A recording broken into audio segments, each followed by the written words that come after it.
कंधमाल जिला दारिंगबाड़ी स्थित pastor association सभागृह में आज कृषकों जीवन जीविकार उन्नति आने नहीं मसला जातीय चाष और चारा उत्पादन तालीम शिविर अनुष्ठित होती। पटांगी स्थित सर्वभारतीय मसला गवेषणा उच्च पतन गवेषणा केन्द्र पक्षर कृषकों चाष और चारा उत्पादन में दक्षता वृद्धि करने आयोजन करते। कृषक मानक तालीम प्रदान करने पटांगी सर्वभारतीय गवेषणा केन्द्र अधिकारी डाक्टर परशुराम सियाल विशेषज्ञ और गवेषक माने आसिथिले। मुख्यकरी अदा हलदी गोलमरिच डालचीनी और अलैच भली मसला जातीय चारा किपरि उत्पादन करिवे और चाष करी जीवन जीविकार आर्थिक उन्नति करिवे से नहीं तालीम प्रदान करी दक्षता वृद्धि करथिले। ଏହି କାର୍ଯ୍ୟକ୍ରମରେ ମୁଖ୍ୟ ଅତିଥି ଭାବେ ସାଂସଦ ସୁକାନ୍ତ କୁମାର ପାଣିଗ୍ରାହୀ, ସମ୍ମାନିତ ଅତିଥି ଭାବେ ବିଧାୟକ ପ୍ରଫୁଲ୍ଲ ଚନ୍ଦ୍ର ପ୍ରଧାନ ଯୋଗଦେଇ ଚାରା ବଣ୍ଟନ କରିବା ସହ କୃଷକମାନେ କିପରି ମସଲା ଜାତୀୟ ଚାଷ କରିବା ସହିତ चारा उत्पादन करी आर्थिक लाभवान हेबे सेथिपाई उपस्थित कृषकों तांको वक्तव्य उत्साहित करथिले। कार्यक्रम परिचालना आदिवासी कृषक महासंघ ब्लॉक सभापति एलियास प्रधान को नेतृत्व में परिचालित होइतिला। एथिरे ब्लॉक रो 225 जन महिला पुरुष कृषक तालीम ग्रहण करथिले। मसला उत्पादन केन्द्र जो पटांगी रही तार नेतृत्व रे एठे मसला जातीय उद्भिदर किभली भाव प्रमोशन हेब एवं लोकंकर जीवन जीविकार प्रमुख भूमिका नब से गोटे कार्यशाला अनुष्ठित होती, गोटे प्रशिक्षण वर्ग अनुष्ठित होती। प्राय 200 रु अधिका चाषी जोग देइछन्ति।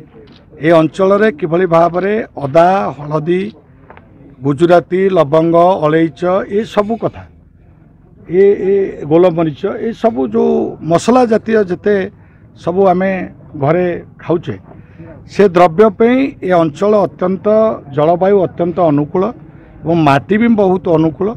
तेणु ए अंचल रे ए चाष को किभली भाव बढ़ई ताकू प्रमोशन करी प्रोत्साहित करी चाषी मानक किछि किछि जो खाली जगह रही चाषीर बाड़ी बगीचारे याकू जदि आमे करि परिबा ताहले यार एकर पिछा इनकम भी बहुत अधिका जोटा चाषी माने लाभवान हेबे। पाखापाखि 5 लाख टंकार अधिका अलैच गुजराती सब एवं 1.5 लाख टंका 125 रु 1.5 लाख टंका पर्यंत अदा हलदी रे मध्य इनकम वर्ष को पाइबे जोटा कि धान एवं अन्य फसल बहुत कम आम पाऊँ। तेणु आज ये अंचल रे किभली भाव मसला जातीय उद्भिद जोगुड़ा रही मसला जातीय फसल सेगुड़ाकर किभली भाव अधिक चाष हो पार से किभली चारा उत्पादन हम एवं चारा ठू आरंभ करी बिक्री बटा पर्यंत तार सबु प्रकार इंटरवेंशन गवर्नमेंट ऑफ इंडिया करिवो। स्पाइस बोर्ड से रही मोर बंधु माने ऊपर सब अच्छे से कथबार्ता होती। कंधमाल अंचल रे मसला जातीय ए फसलर चाष करी मो माँ भौणी चाषी एवं जो माने गरीब चाषी अच्छी युव चाषी अच्छी सेमानंकर आय को किभली बढ़ाई दि जाई पारिबो तापई ये गोटे प्रयोगशाला हम एवं आगामी दिन में ये कंधमाल अंचल को आसिक लोक मैंने देखिए जे एठे मसला जातीय द्रव्य पे जो उत्पादन किभली भाव में ये चाषी मैंने करुछन्ति। तेणु मु अत्यंत गर्वित जे एभली गोटे कार्यक्रम आउ सेंट्रल गवर्नमेंट स्पाइस बोर्ड जो अच्छी स्पाइस बोर्ड द्वारा यहाँ होची जोटा कि पटांगी किंतु जेहेतु से माने लिंक रे अच्छन्ति आम अंचल रे जेते रु जेते अधिका हब मेन है जे आमर इकोनोमीटा हूँ चाषी आधारित। चाषीर आय न बढ़िले देशर उन्नति हेनी, दारिंगबाड़ी उन्नति हेनी, ब्लॉकर उन्नति हेनी। तेणु चाष चाषीर आय बढ़ाइवाई जहाँ जहाँ करा किछि दिन तले आम हलदी उपरे करूँ तार एक्सपोर्ट किपरि बाहर को हम एक्सपोर्टर को डाकिलु इम्पोर्टर मानू डाकिलु जीवदगी करूँ। तेणु जेते जेते चाष संपर्कित चाषी मानकर उन्नति हम से जहाँ जहाँ कार्यक्रम दरकार से आम निश्चित भाव रही जेहेतु यहाँ मोर परिवार।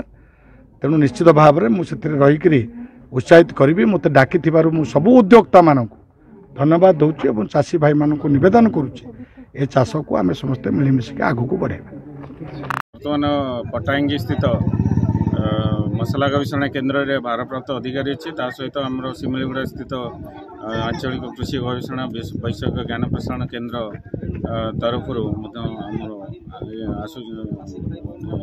एडीआर पदर अच्छी एवं आमर जो राष्ट्रीय कृषि विकास योजना माध्यम आमर 12टा जिले में मसला जातीय फसल यथा आमर अदा हलदीर बिहन उत्पादन केमती चाषी मैंने करें ता सहित गोलमरीच डालचीनी अलैच भानिला रो चारा उत्पादन करके चाषी भाई माने से बिहन टाक से चारा टाक निजे व्यवहार करें एवं अधिक केमती लाभान्वित हो पारे आ जो प्रस्तुत द्रव्य गुड़ा को मूल्ययुक्त द्रव्य प्रस्तुत करें यही प्रकार आम से तालीम देवु। गत वर्ष यही कंधमाल जिले में यही दारिंगबाड़ी में आम 125 जन चाषी मान को तालीम देइथिलु। ए वर्ष आम 225 जन चाषी को तालीम देउछु।